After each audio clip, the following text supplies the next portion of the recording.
permanente forman parte de ambas comisiones. Así es que no sé qué les parece, congresista Mulder, tiene la palabra. De acuerdo, presidente. Tratar de hacer las cosas lo más rápido posible, porque tengo la impresión de que ya casi todos los parlamentarios han tomado una posición al respecto. Simplemente señalar lo siguiente, presidente, que vulnera un poco nuestra condición de parlamentarios. Hay una declaración del congresista Juan Cheput, publicada en el diario La República, que dice lo siguiente: todos los que blinden hoy serán comprendidos en investigaciones fiscales.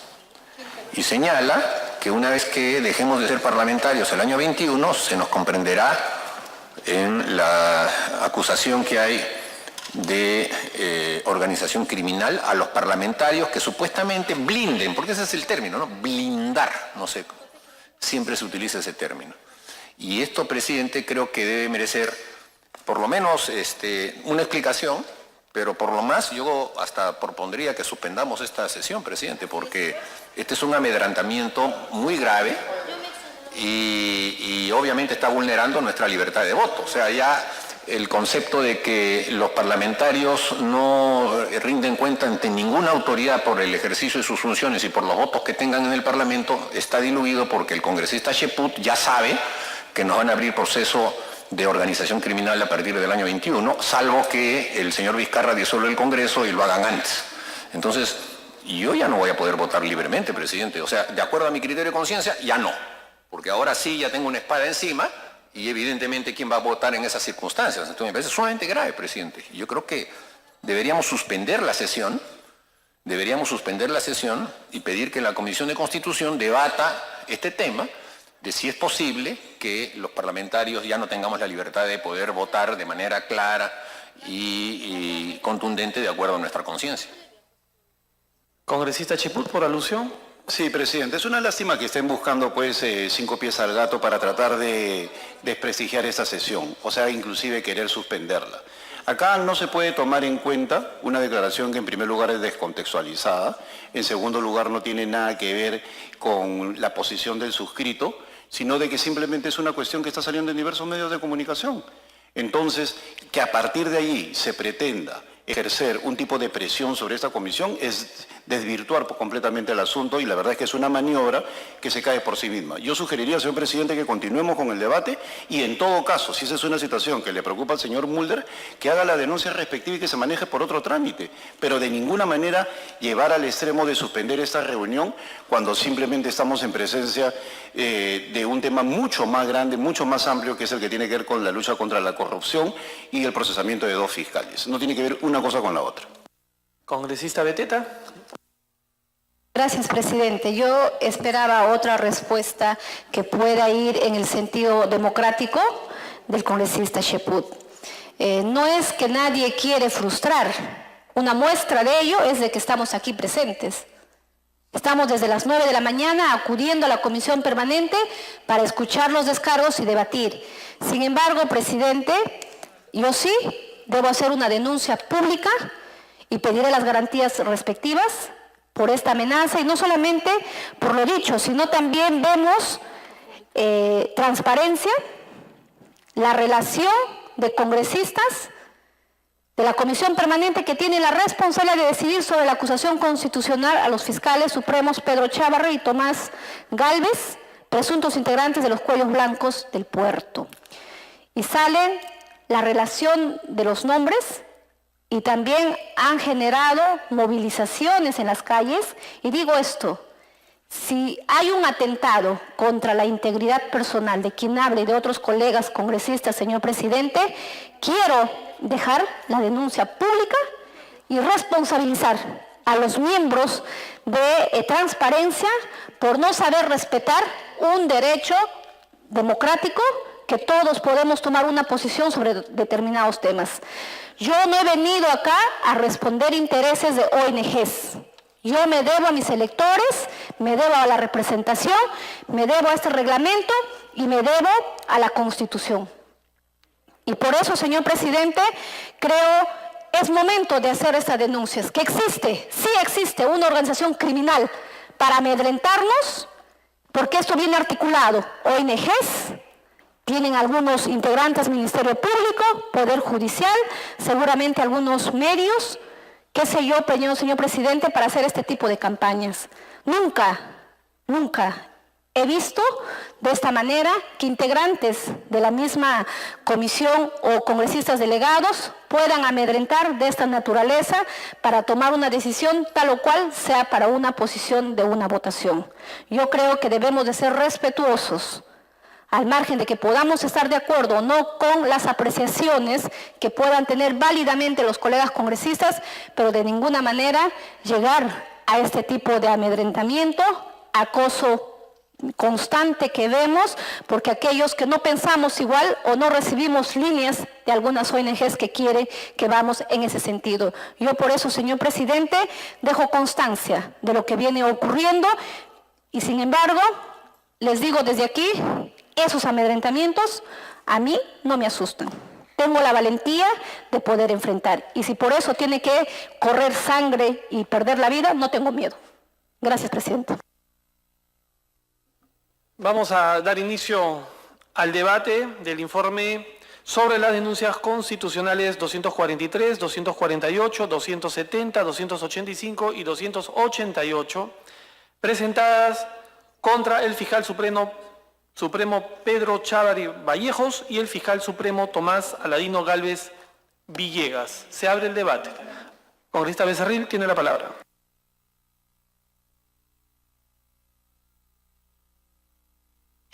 Gracias, presidente. La decisión que va a tomar el día de hoy esta comisión permanente es una decisión muy importante y va a marcar finalmente no solamente la vida profesional, sino también la vida en sí misma de dos fiscales supremos. Uno de ellos, el fiscal supremo Pedro Chávarri, que ha sido completamente vapuleado, comenzando por IDL, que tenían filtradas todas las noticias respecto a lo que ellos querían dar cuenta, y luego a los medios de comunicación. Nunca, creo que en la historia republicana, los medios de comunicación se han, digamos, unido y ha habido ese nivel de linchamiento a una persona. ¿Cuántos primeras planas ha habido respecto a este tema? Meses tras meses tras meses. ¿Por qué ese ensañamiento? Habría que ver qué hay detrás de todo esto. ¿A quién finalmente le asustaba que el señor Pedro Chávarri continúe como fiscal de la Nación? Porque acá esto, póngase a pensar, y lo digo con total transparencia. El 2015 ya se tomó el acuerdo para que el señor Pedro Chávarri sea el próximo fiscal de la Nación después del fiscal Pablo Sánchez. Y eso fue un acuerdo incluso plasmado en un documento. Cuando se va a elegirlo, lo proponen y es elegido por aclamación. ¿Qué pasó de ahí para que en pocos días cambie y venga toda esta vorágine de ataques al señor fiscal de la Nación? ¿Quién articuló todo esto?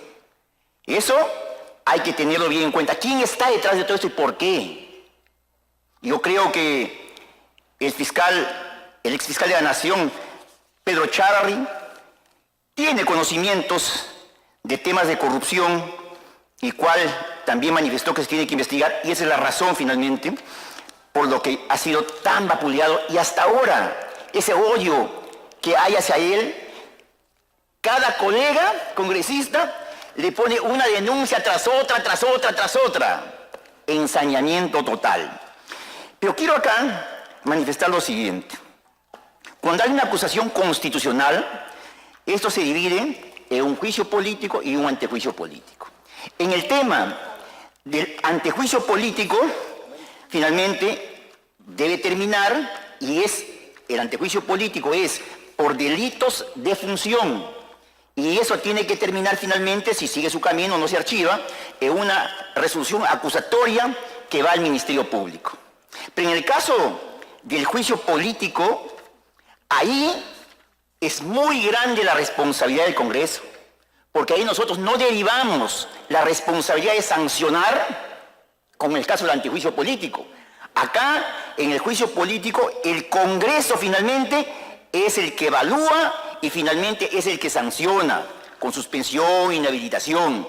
O sea, incluso hay resoluciones del Tribunal Constitucional que manifiestan que para el juicio político no solamente debemos evaluar indicios, tiene que haber pruebas contundentes para poder tomar una decisión.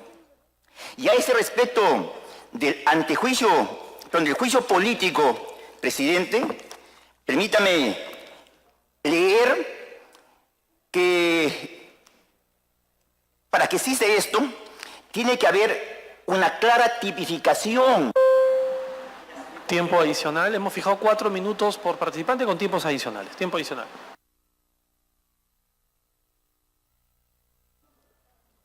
Congresista Bartra, lo hago porque usted tiene sesión de constitución a las 4 para que puedan llegar.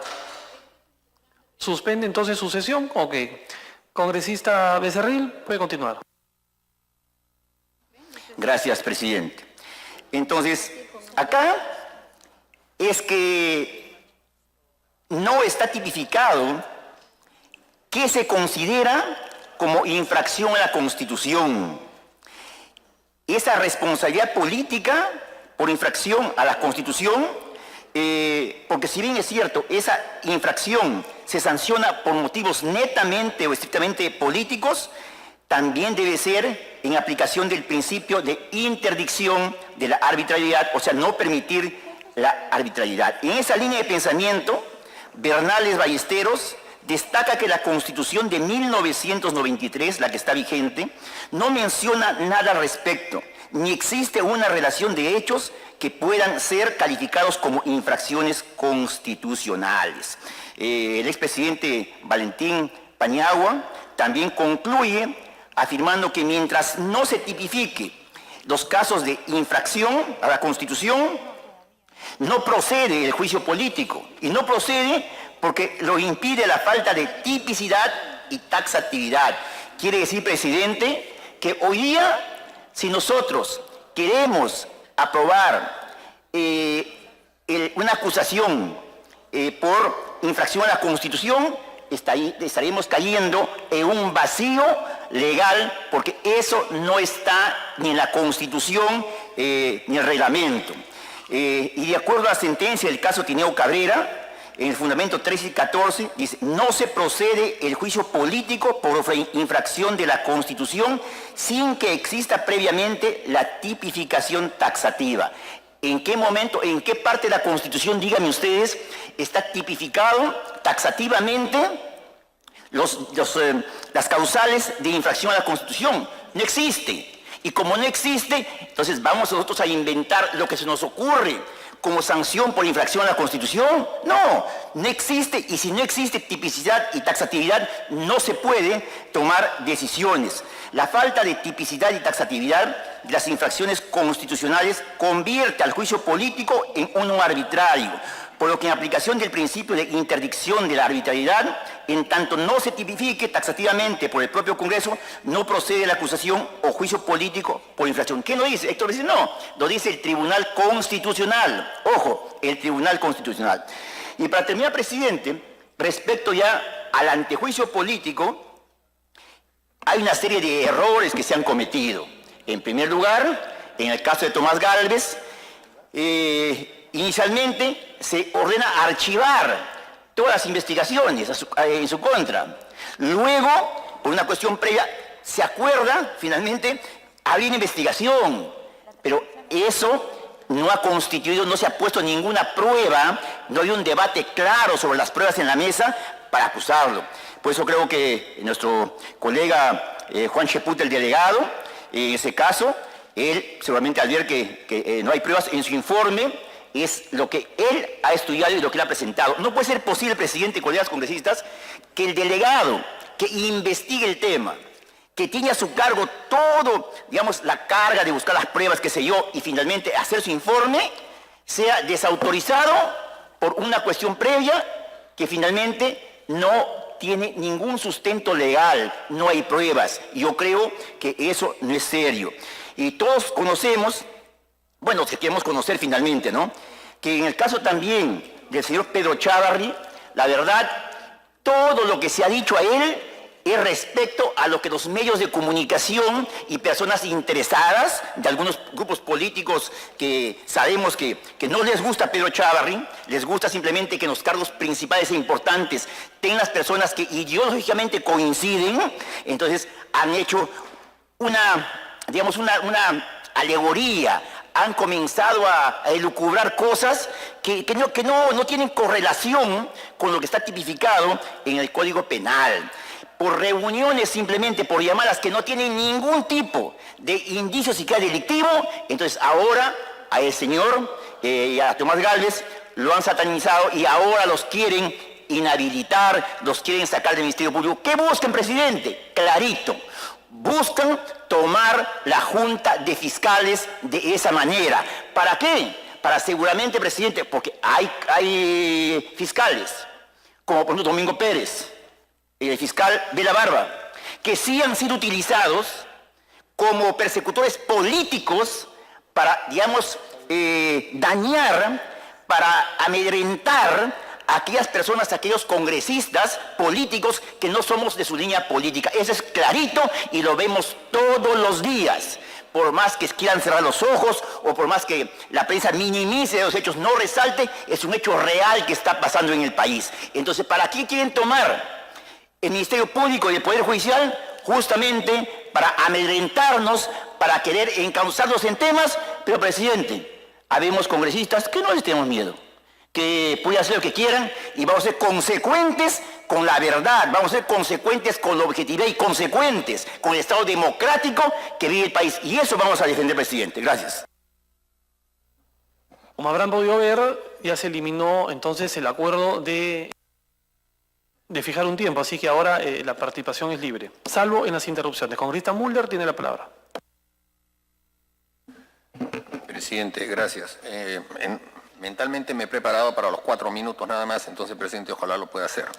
En primer lugar, ratificar que no es por fastidiar que yo menciono esta declaración del señor Cheput, porque es evidente que ahí hay una manera de ejercer una presión indebida contra los parlamentarios que lleva a considerar que si hay un voto en uno u otro sentido por parte nuestra, vamos a tener que asumir una responsabilidad penal.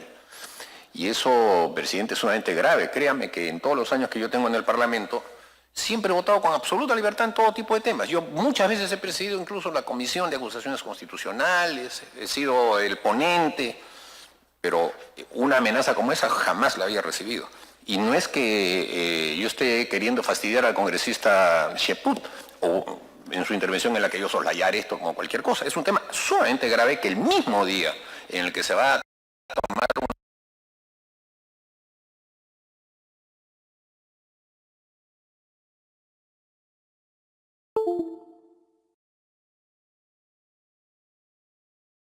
una decisión como esta, el presidente, o mejor dicho, el encargado y representante de la Subcomisión de Acusaciones Constitucionales venga con una declaración de esta índole. Y sobre todo poniendo a las actuales fiscales que están investigando el tema como las que van a ejecutar ese tema, ¿no es cierto? Entonces esto parece un tema periodístico, pero no lo es, presidente. Es un tema de amedrentamiento. Y ahora se me hace mucho más dificultoso el voto, porque créame que yo, en lo que se refiere al caso del señor Chávarri, sí tenía una duda y iba a votar a favor de que, por lo menos en lo que se refiere a un punto no aclarado de su vinculación con miembros del Consejo Nacional de la Magistratura, que está establecido en la página 45 del informe, yo tenía el criterio de que sí, debía, en todo caso, profundizarse una investigación ya en el ámbito judicial, en ese extremo. Los demás extremos me parece que no están sostenidos, pero en el extremo que implicaba la posibilidad de que pudiera haberse visto favorecido por un una nota en algún momento, no está suficientemente aclarado. Y es más, o sea, el informe dice que no existe y ni se advierte de los actuados un medio probatorio que sustente la versión que él da. Entonces, en función de eso, yo iba a votar marcando una reserva específica en este tema. Sin embargo, ahora ya va a quedar que lo estoy haciendo porque tengo miedo de que me metan preso el 28 de julio del año 2021, o estoy haciéndolo porque mi conciencia me lo dicta. Nadie lo sabrá, pues, ¿no es cierto? O sea, ya estoy con la espada de Damocles y todos los congresistas que tengan un voto al revés van a tener esa situación. Si me piden una interrupción, yo se la concedo. Congresista Cheput, la interrupción. Gracias, presidente. Insiste el congresista Mulder en tratar de descalificar el informe o los argumentos que se plantean en el informe sobre la base de una declaración periodística que no tiene nada que ver con lo que se está discutiendo en estos momentos, que tiene que ver con 2 fiscales de la Nación. Como señalé hace un instante, señor presidente, se hicieron comentarios respecto a diversos comentarios que están haciendo, diversas declaraciones que se están haciendo en los medios, en las redes sociales. O sea, no tiene nada que ver con amedrentamiento ni con una amenaza directa al congresista Mulder. Que si él quiere utilizar ese tipo de calificación o ese tipo de noticia periodística como excusa para justificar su voto, en buena hora que lo haga, pero que no intente generar él sí una amenaza sobre el resto de personas sobre la base de algo inexistente. De esa manera se condiciona el voto. O sea, él me critica a mí porque estoy amedrentando y sin embargo él utiliza los mismos argumentos para amedrentar. Entonces, Segunda interrupción. solamente para terminar, señor presidente, yo considero de que acá nos tenemos que limitar a tratar este informe porque yo no veo ningún tipo de amenaza ni cosa por el estilo. Segunda interrupción, congresista Atimborgo. Gracias, presidente. Yo solamente quiero dar lectura a esto. No están viendo la implicancia de sus actos. Supongamos que ellos hoy votan por el blindaje de X persona, lo protegen y continúan las investigaciones de las fiscales Rocío Sánchez y Sandra Castro a cargo de los cuellos blancos de Puerto y determinar que había culpabilidad, pero no se los puedo juzgar. En el 2021, todos los que blinden serán comprendidos en investigaciones fiscales por ser cómplices o por protección real a una organización criminal. Quiero que me explique esto, presidente. Muchas gracias, congresista Mulder. Congresista Mulder puede continuar. Bueno, presidente, y la declaración continúa con ese tenor. Cheput señaló que dichos legisladores podrían ser acusados en el futuro como cómplices de una organización criminal por proteger a uno de los grupos. Además, aseguró que los congresistas de Fuerza Popular no están considerando la implicancia de sus casos. O sea, si no es esto una amenaza, entonces ¿qué? Pues no me venga el congresista Cheput, en todo caso, que reconozca que se excedió en sus palabras o que ha hecho o quiso hacer una especie de alegoría futura o lo que fuera, pero esto no está redactado ni siquiera en tiempo condicional, esto está redactado: todos los que blinden hoy serán comprendidos en investigaciones fiscales. Bueno, presidente, entonces, bajo esa amenaza estamos votando. Yo quiero decir también, además, presidente, que el informe que hemos recibido, los que no somos miembros del grupo de trabajo, de la subcomisión, y lo manifesté al comienzo de esta sesión, no contiene los argumentos por los cuales al señor Tomás Gálvez se le incorpora en el delito de organización criminal. No contiene la argumentación. Solamente hemos escuchado de su defensa el supuesto que él hace para tratar de darle contenido a su defensa, manifestando una hipótesis. Pero no es serio, presidente, que venga un informe en el que por una cuestión previa se diga fulano también, organización criminal, pero no se sustente. Y entonces, por carecer de sustento, presidente, evidentemente aquí no puede votarse por una imputación. El propio congresista ponente desarma todas las imputaciones fácticas que hay alrededor del tema. Entonces, esto es una incongruencia. Si en el informe aparece que el ponente señala que no hay actos delictivos por parte del señor Gálvez, y después se debate esto en la subcomisión, y la subcomisión modifica y dice, sí, hay que acusarlo, tendría que haberse agregado el supuesto fáctico que se le imputa, el delito que está establecido en el Código Penal escrito, o la infracción constitucional que corresponda. No se ha hecho. Y por lo tanto, ahí adolece este tema de un vicio. Y es imposible votarlo en estas circunstancias. No estoy proponiendo que se proponga, sino votarlo en el sentido en el que la cuestión previa se ha planteado.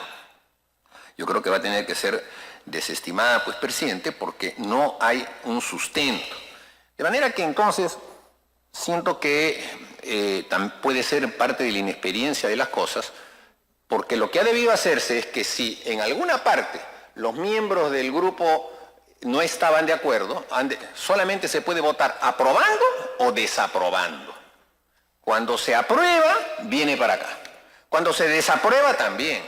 Y en el caso de una aprobación o una desaprobación, esta comisión permanente puede devolver a la comisión, al subgrupo para que subsane un tema. Pero ya se ha visto que este es un informe final y con una cuestión previa, no con un examen de los hechos, sino con una cuestión previa, se modifica una conclusión, pero no se modifican las premisas. Entonces ahí este informe ya es una mesa que tiene 3 patas y no 4. La última pata se le salió completamente. Presidente, por orden de mi partido, el congresista Javier Velázquez Quesquén, en el grupo, obviamente como militante del partido, también he recibido la misma directiva de parte de mi partido. Pero, evidentemente, las circunstancias frente a una amenaza como esta ya distorsionan y cambian las cosas, ¿no es cierto? Así que voy a reflexionar mi voto, pero es evidente, presidente, que ya las circunstancias en las que uno va a reflexionar no van a ser en función de los hechos que se han dilucidado, sino en función de si nos enmarrocan el 29 de julio del año 21. Porque el señor Cheput así lo ha dicho. Y él no es cualquier congresista en esta mesa, él es el ponente. Y al ser el ponente se convierte sus versiones en una versión oficial. Y obviamente la van a tomar en cuenta, pues, los fiscales, porque se dice que es una declaración periodística, pero si casi todas las pruebas están hechas basadas en recortes de periódicos, casi todo. Entonces, ahora las versiones periodísticas son palabra santa. Y más aún si viene del eminentísimo presidente del grupo de trabajo que nos ha traído este informe, presidente, y que evidentemente nos pone en una situación bastante complicada. Congresista Aramayo tiene la palabra. Gracias, presidente. Buenas tardes con todos. El artículo 93 de la Constitución Política del Estado dice: los congresistas representan a la nación.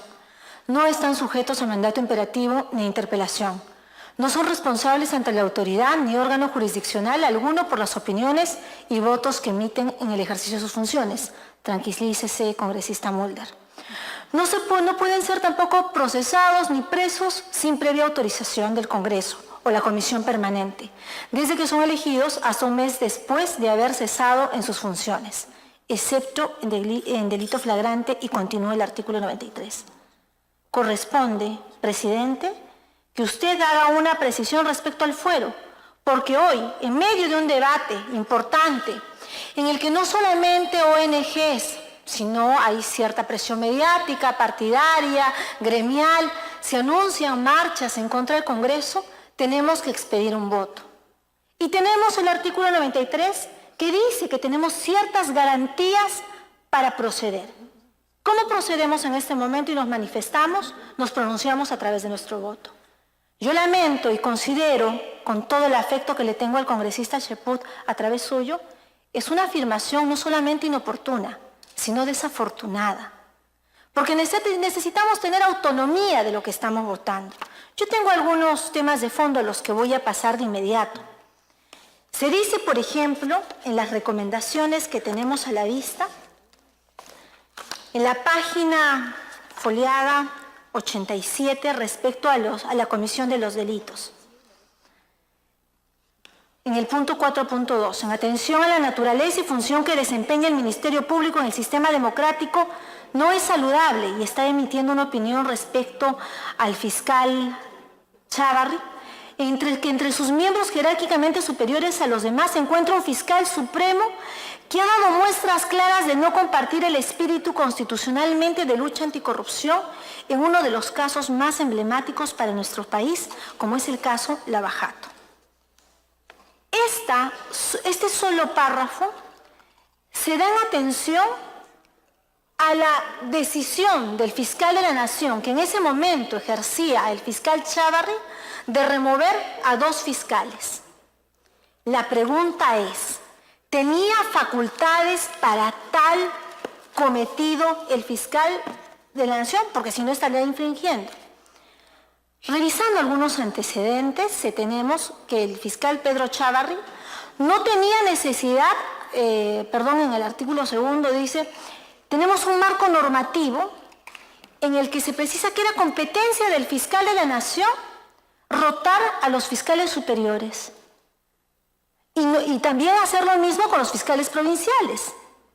Y que en tal decisión el fiscal no habría vulnerado el rotar o no a los miembros del equipo especial. Dice el artículo 80.a, designación del equipo de fiscales para casos complejos. El fiscal de la Nación, según lo estime conveniente, podrá designar, cuando las circunstancias lo requieran o por la complejidad de sus casos, un equipo de fiscales provinciales penales adjuntos para que bajo la coordinación de un fiscal superior se aboque a la investigación preliminar.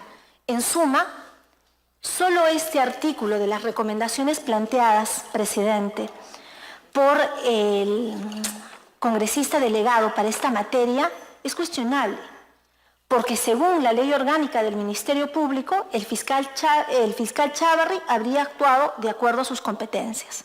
Entonces, tenemos hoy un informe final que nos presenta conclusiones, pero esas conclusiones no están vinculadas a un cuerpo. O sea, una resolución tiene 3 partes: expositiva, considerativa y resolutiva.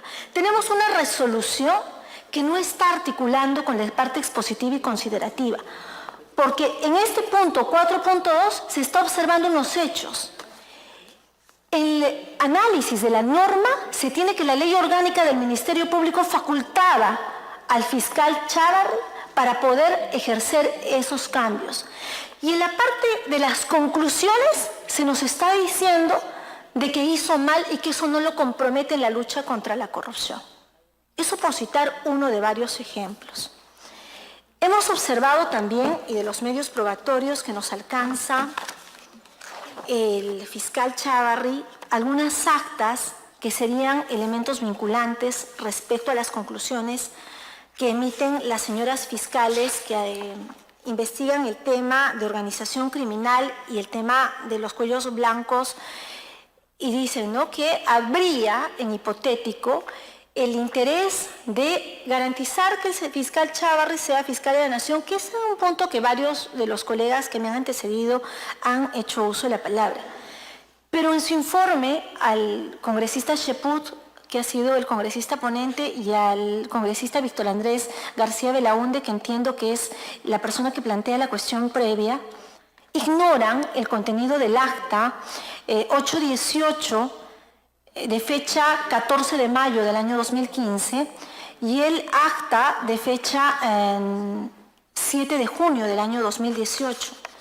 En ambas actas yo quise preguntarles ¿por qué no las integran en sus conclusiones? ¿Por qué no son parte constitutiva de la misma? Cuando se dice en el acuerdo número 3860 a folios 10 lo siguiente: la propuesta de la señora doctora Zoraida Ábalos Rivera, fiscal suprema titular, para que en sucesivas elecciones de fiscal de la Nación se tome en cuenta el criterio de antigüedad en el cargo. Esto es el año 2015.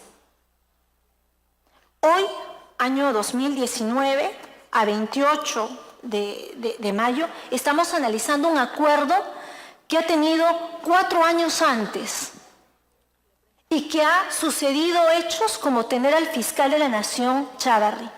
¿Cómo es posible que estos documentos no sean parte de las conclusiones? Porque ustedes nos están presentando hoy un informe que nos corresponde valorar. Entonces yo quisiera que nos expliquen por qué no es parte de la conclusión del tema valorativo. En la misma línea, el acta 908 de fecha 7 de junio del año 2018, en la página 12 de los medios probatorios ofrecidos por el doctor Chávarri, en el acuerdo 5121, se acuerda elegir por aclamación al doctor fiscal de la Nación por el periodo de 3 años comprendido el 20 de julio del año 2018 al 20 de julio del año 2021. Estamos remitiéndonos y estamos ponderando no solamente actas en las que por unanimidad los fiscales supremos toman acuerdos que inciden en la representación institucional de la Fiscalía de la Nación y que han llegado a la Comisión Permanente sin ser valorados de debida forma por la Comisión de Acusaciones Constitucionales. Y que en las conclusiones que hoy nos presentan, presidente, nos presentan cambios respecto a lo que sugería el congresista Cheput y lo que se varía de acuerdo a las recomendaciones del congresista García Belaúnde. Perdóneme. Quiero finalmente compartir con usted el auto 2219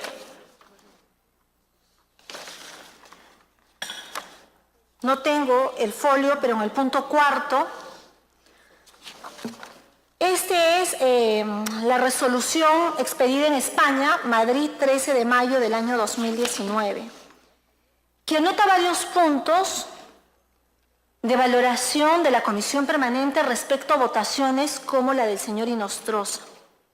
Dice lo siguiente, voy a leer literalmente: la mayor parte de los indicios en los que se basan los hechos de la imputación respecto a organización criminal se basan a conversaciones entre el reclamado y aquellos en los cuales el parlamentario ha archivado las actuaciones por organización criminal, lo cual produce una suerte de contradicción que impide que podamos considerar que los hechos a los que refiere la imputación del delito de organización criminal puedan superar un mínimo de tipicidad en nuestro tipo penal. Aquí quiero reparar en algo, presidente. La tipificación que tienen en España respecto al Perú de organización criminal es análoga. Tiene que ver mucho con el número de integrantes que hay en la misma. Continúo en la lectura. A los efectos de este código se entiende por organización criminal a la agrupación formada por más de 2 personas con carácter de estable o tiempo definido, que de manera concertada, coordinada, se repartan diversas tareas o funciones con el fin de cometer delitos. Ni tan siquiera superaría la tipicidad en lo que se refiere a un grupo criminal a los efectos que este código entiende por grupo criminal. Entonces, señor presidente, podríamos poner la denuncia y los juicios de valoración de esta Comisión Permanente que hiciera respecto al caso Inostroza a lo que hoy nos presentan para el tema Chávarri. ¿Qué dicen en materia de organización criminal? Artículo 317 del Código Penal.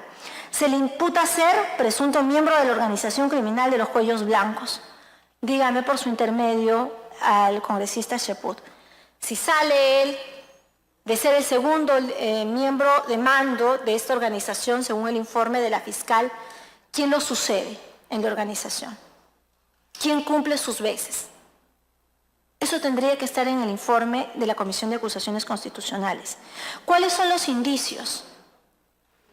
¿Cuáles son los indicios que hoy nos presentan? Hay un informe 0105-2018 donde se concluye que Chávarri tenía la finalidad de copar el Ministerio Público y el Poder Judicial. Señor presidente, acabo de leer actas 4 años anterior a la fecha donde son los fiscales supremos que acuerdan, a solicitud de la que hoy es fiscal de la Nación, que el criterio para ocupar el cargo era la antigüedad. Entonces debe haber un nuevo elemento que ustedes han valorado y que hoy no conocemos.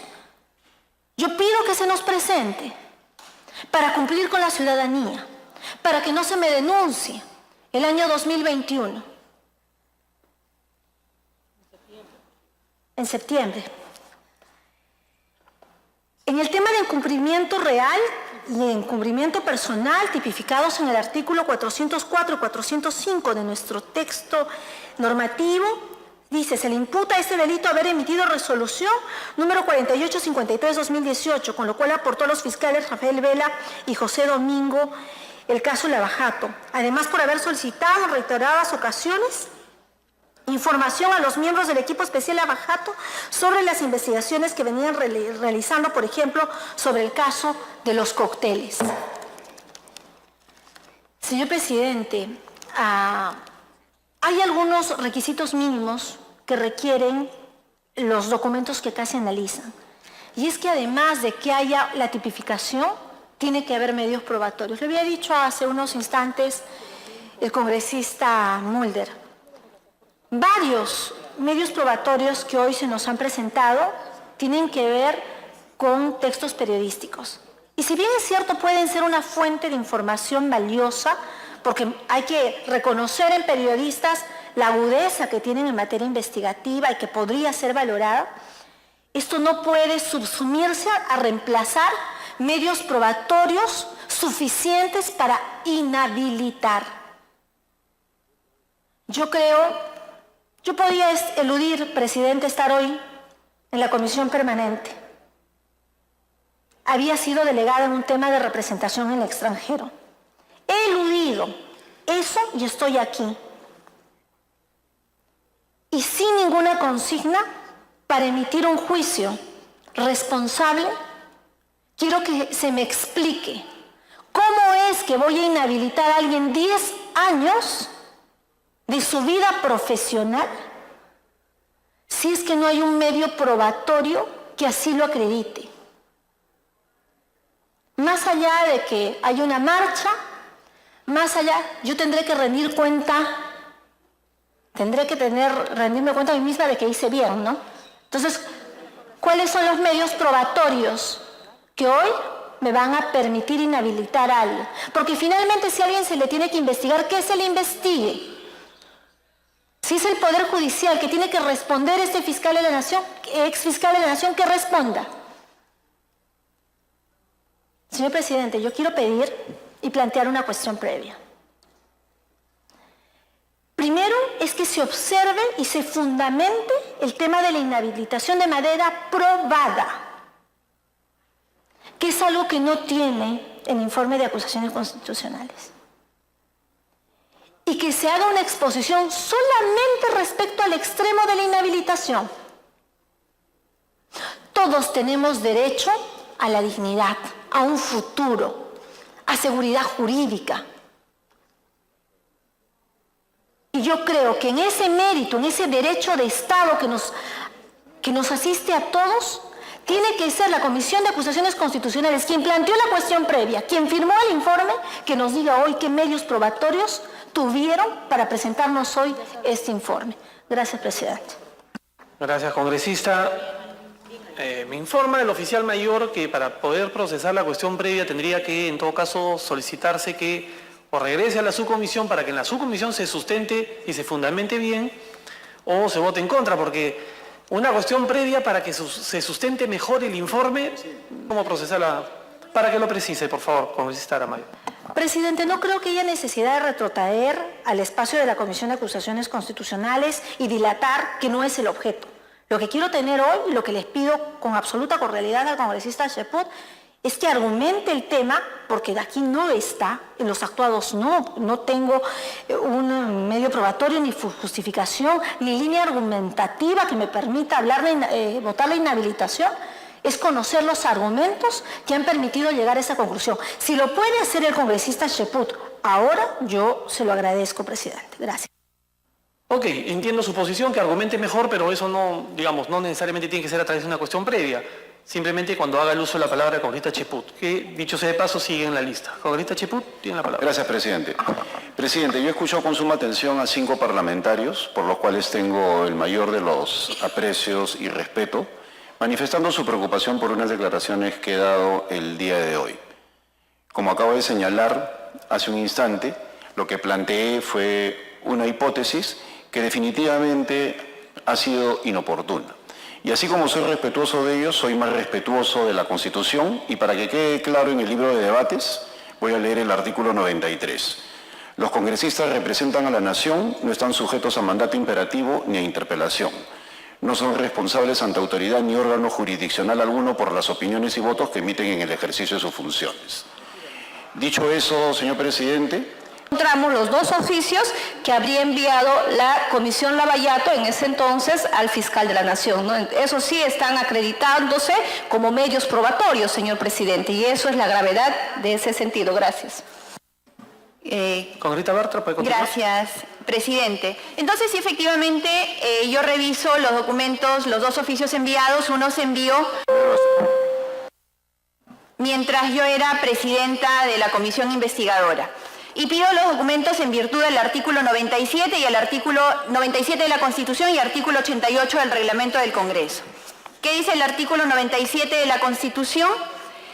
El Congreso puede iniciar investigaciones sobre cualquier asunto de interés público. Para el cumplimiento de sus fines, me voy al segundo párrafo, dichas comisiones pueden acceder a cualquier información, la cual puede implicar levantamiento de secreto bancario, reserva tributaria, en fin. Presidente, la Constitución nos habilita a pedir cualquier información. Y el artículo 88 del Reglamento del Congreso, inciso B, señala, presidente, que las autoridades, los funcionarios y servidores públicos y cualquier persona están en la obligación de comparecer ante las comisiones de investigación y proporcionar a estas las informaciones testimoniales y documentarias que requieran. ¿Qué dice el inciso D, presidente? Que pueden solicitar incluso allanamientos, conducción por la fuerza pública, que se practiquen los apremios y con orden del juez especializado en lo penal. En fin, presidente, no hemos actuado jamás, ni al margen de la Constitución, ni al margen del reglamento.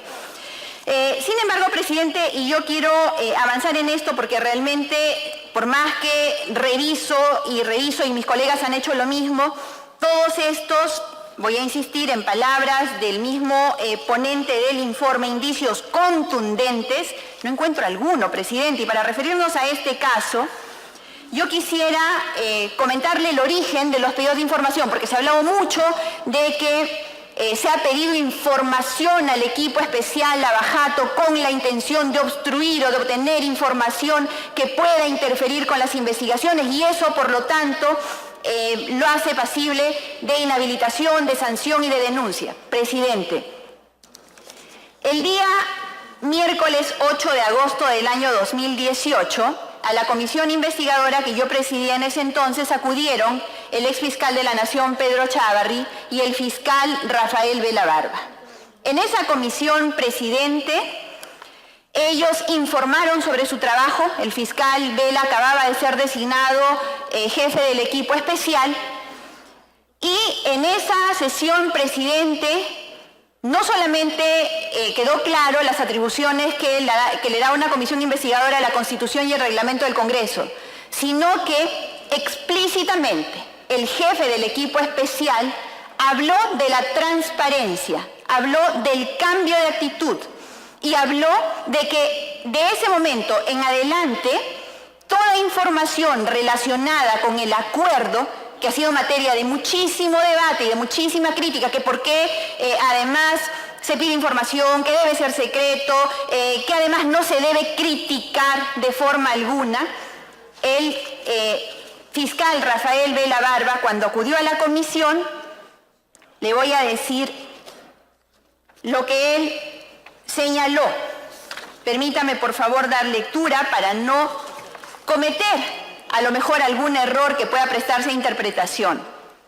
Dijo el fiscal Rafael Vela Barba, y está contenido en el acta de ese día en la página 14.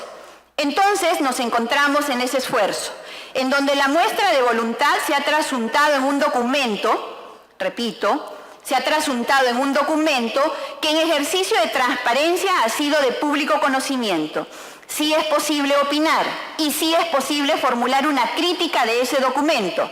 Es porque ahora es de conocimiento público. Nosotros, el mismo día que hemos firmado el acta de entendimiento, la hemos hecho de conocimiento público, en mutuo acuerdo con la empresa Odebrecht.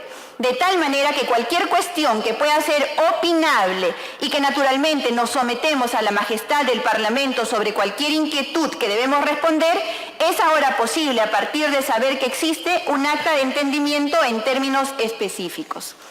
Presidente, no solamente ponía a disposición para poder opinar y criticar, y ponía el documento como opinable o criticable, sino que además decía que en aras de la transparencia va a ser público. Presidente, solamente para dejar constancia plena de lo que nosotros estamos sosteniendo el día de hoy con respecto a la validez de los pedidos de información por la Constitución, por el reglamento, por la disposición del entonces fiscal de la Nación y del jefe del equipo especial, le voy a pedir que me permita transmitir un video muy corto, presidente.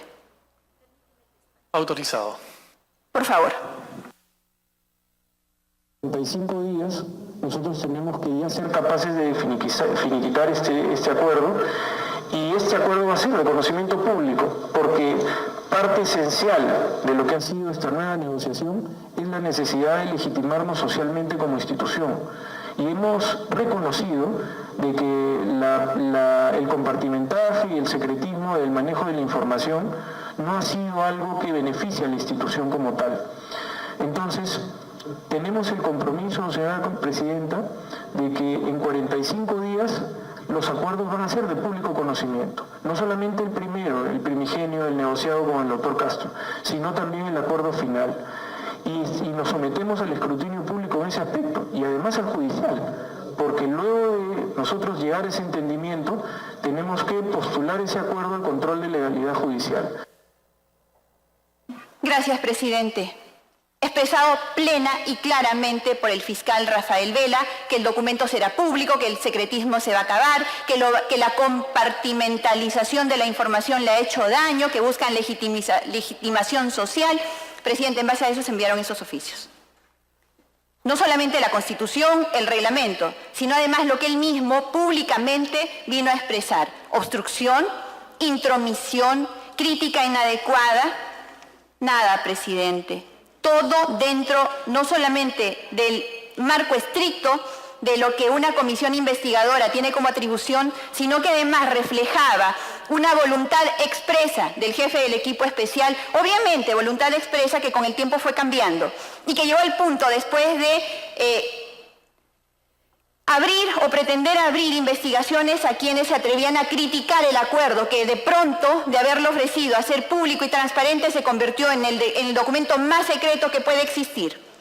No tenemos la culpa, presidente, de que la gente cambie así de posición, de opinión, o de que vulnere a sí mismo y en sí mismo el principio de legalidad.